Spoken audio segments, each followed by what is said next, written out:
Welcome back to my channel mystic twin flame guidance. आज की हमारी टॉपिक है divine masculine awakening. Divine masculine की अवेकनिंग हमेशा अचानक दिखाई नहीं देती।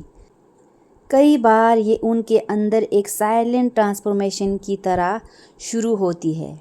बाहर से वह बिल्कुल नॉर्मल दिखाई दे सकता है, लेकिन अंदर से उसकी पूरी दुनिया बदल रही होती है। वह उन चीज़ों के बारे में सोचने लगता है जिनसे वह पहले भागता था। पुराने डिसीजंस उसे बार बार याद आने लगते हैं। कुछ कन्वर्सेशन उसके माइंड में रिपीट होने लगती है।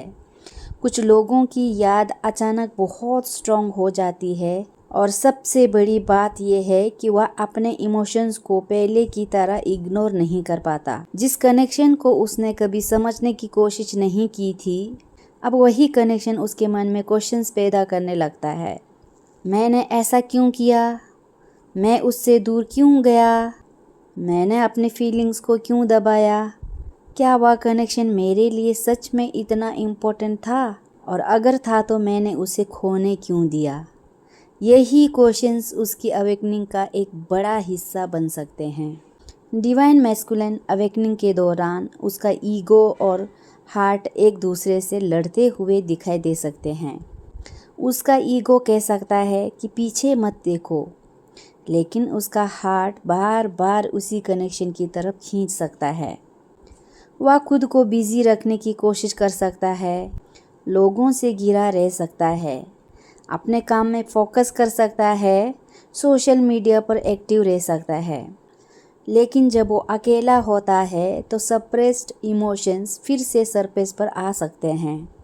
और यही वह फेज़ है जहां उसे समझ आने लगता है कि किसी कनेक्शन से फिज़िकल डिस्टेंस बनाना और इमोशनल कनेक्शन को ख़त्म कर देना एक जैसी बात नहीं है। कभी कभी वह आपके बारे में अचानक सोच सकता है, कोई सॉन्ग आपकी याद दिला सकता है, कोई जगह, कोई स्मेल या कोई छोटी सी चीज़ उसके अंदर पुराने इमोशंस को एक्टिवेट कर सकती है। लेकिन अवेकनिंग का सबसे पावरफुल हिस्सा तब शुरू होता है जब उसे अपनी मिस्टेक्स दिखाई देने लगती है। उसे एहसास हो सकता है कि उसने आपको हर्ट किया, उसने आपकी वैल्यू समय पर नहीं समझी, उसने अपनी फीलिंग्स को एक्सेप्ट करने में देर की, शायद उसने अपने रिस्पॉन्सिबिलिटीज़ या फेयर्स को इमोशन से ऊपर रखा, शायद वह कमिटमेंट से डरता था, शायद उसे वल्नरेबिलिटी वीकनेस लगती थी।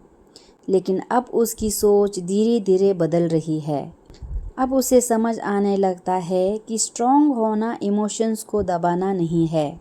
स्ट्रॉन्ग होना अपने इमोशंस को ऑनेस्टली एक्सेप्ट करना है। और यही डिवाइन मैस्कुलिन अवेकनिंग की शुरुआत हो सकती है।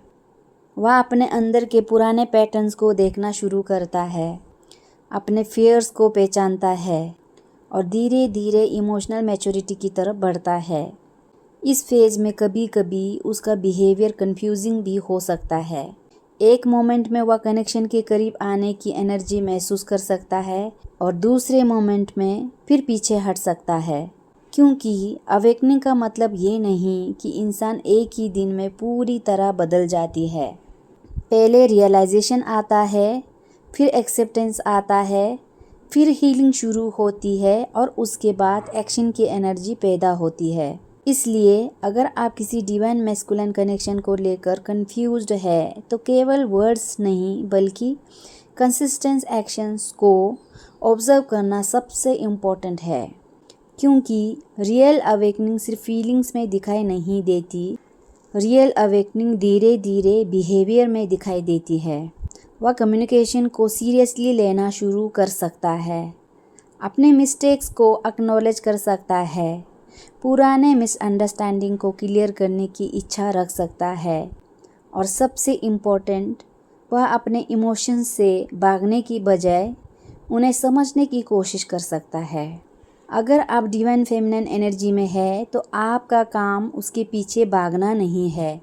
आपका काम अपने एनर्जी को वापस अपने पास लाना है। अपने हीलिंग पर फोकस कीजिए, अपने सेल्फ वर्थ को मजबूत कीजिए, अपनी पीस को प्रोटेक्ट कीजिए। क्योंकि जब आप अपने एनर्जी को चेज करने से हटाकर अलाइनमेंट की तरफ ले जाते हैं, तब आप किसी दूसरे व्यक्ति की अवेकनिंग को कंट्रोल करने की कोशिश नहीं करते। हर सोल की अपनी टाइमिंग होती है। हो सकता है डिवाइन मैस्कुलिन अभी अपने सबसे बड़े इनर ट्रांसफॉर्मेशन से गुजर रहा हो सकता है वह अपने पुराने वर्जन को छोड़ने की कोशिश कर रहा हो सकता है वह पहली बार अपने दिल की आवाज़ को जेन्युइनली सुन रहा और हो सकता है कि जिस व्यक्ति से वह सबसे ज़्यादा भाग रहा था, उसी कनेक्शन ने उसे अपने अंदर देखने के लिए मजबूर कर दिया हो। लेकिन याद रखिए, अवेकनिंग का मतलब रीयूनियन की गारंटी नहीं है। अवेकनिंग का मतलब कॉन्शियसनेस का बढ़ाना, अवेयरनेस का बढ़ाना और अपना ट्रू इमोशंस को समझना।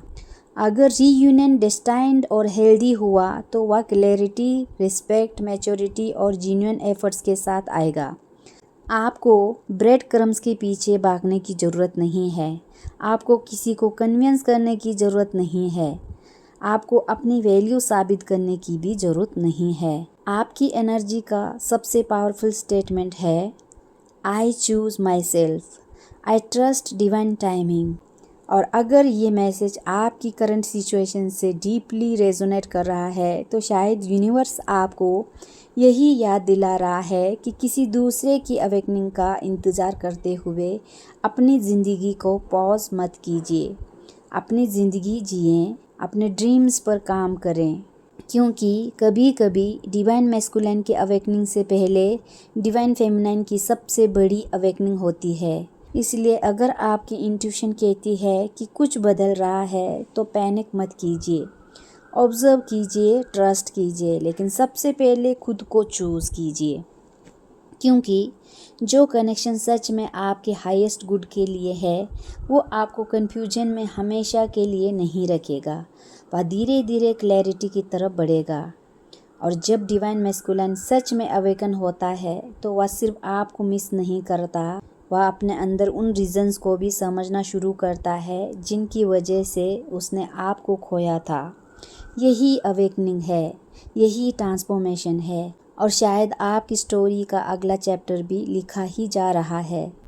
Trust the process, trust your journey, trust your intuition, but above all trust your self. तो ये था हमारे आज की टॉपिक। अगर आप डिवाइन मैस्कुलिन की अवेकनिंग को क्लेम करते हैं तो कमेंट करें, I trust the divine timing. और मेरे चैनल को सब्सक्राइब और ऑडियो को लाइक शेयर ज़रूर कर दीजिए, ताकि एनर्जी एक्सचेंज हो सके। जय शिव शक्ति।